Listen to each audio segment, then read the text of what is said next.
नमस्कार। उत्तर प्रदेश राज्य में आंगनबाड़ी में 52,000 भर्तियां बहुत जल्दी आने वाली हैं। हिंदुस्तान न्यूज़पेपर में आज खबर निकली हुई है। 2 महीने में रिक्त पदों को भरे जाने का लक्ष्य रखा गया है। 1,89,000 पद हैं यूपी में कार्यकर्तियों के, जिसमें से 52,000 भर्तियां बहुत जल्द होने वाली हैं। विस्तार से हम आपको ये खबर बता रहे हैं। प्रदेश में अगले 2 महीनों के भीतर करीब 52,000 आंगनबाड़ी कार्यकर्तियों की सीधी भर्ती होगी। राज्य में इन कार्यकर्तियों की कुल 1,89,836 पद सृजित हैं, जिनमें से 60 साल की उम्र होने पर सेवानिवृत्ति, देहांत या अन्य कारणों से 52,000 पद रिक्त चल रहे हैं। वर्ष 2012 के बाद प्रदेश में आंगनबाड़ी कार्यकर्तियों के पद खाली चल रहे हैं और इन पदों के रिक्त होने की वजह से आंगनबाड़ी केंद्रों का संचालन भी बाधित हो रहा है। बाल विकास पुष्टाहार विभाग ने इन पदों पर सीधी भर्ती के लिए शासन को प्रस्ताव भेजा है।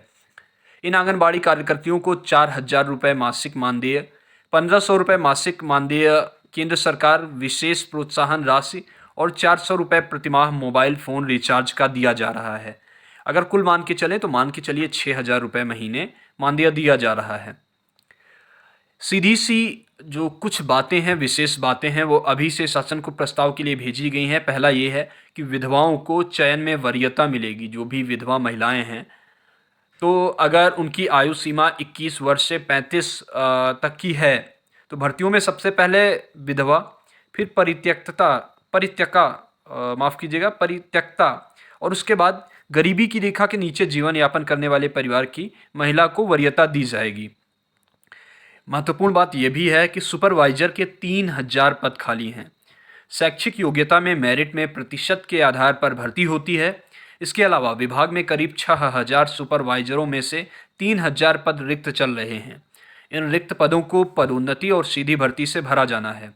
सुपरवाइजर के पद पर किसी भी आंगनबाड़ी की प्रोन्नति कैसे हो सकती है, कैसे आपका प्रमोशन हो सकता है अगर आप आंगनबाड़ी कार्यकर्त्री हैं, तो इसके लिए जो प्रमोशन की प्रक्रिया है वो 30 सितंबर तक पूरी कर ली जानी है। और कार्यकर्तियों को नहीं मिलता है यात्रा भत्ता, इसका भी मुद्दा उठाया गया है।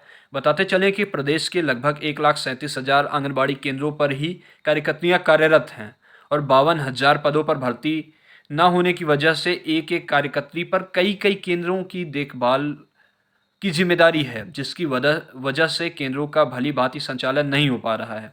यही नहीं, इन कार्यकर्तियों को एक केंद्र से दूसरे केंद्र पर आने जाने का कोई यात्रा भत्ता भी नहीं मिलता है।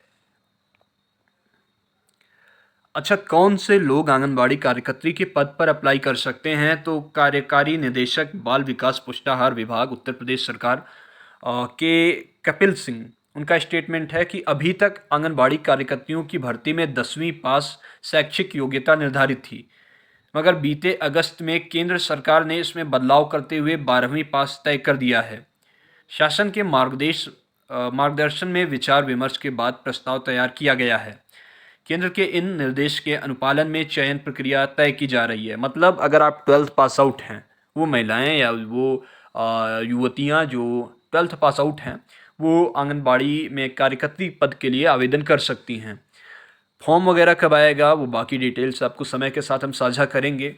सुपरवाइज़र पद और अन्य उससे जुड़ी सारी अपडेट्स भी हम आप तक भविष्य में साझा करेंगे, तो इसके लिए स्टे ट्यून रहिए द यूनिवर्सिटी कनेक्शन पर। धन्यवाद, नमस्कार।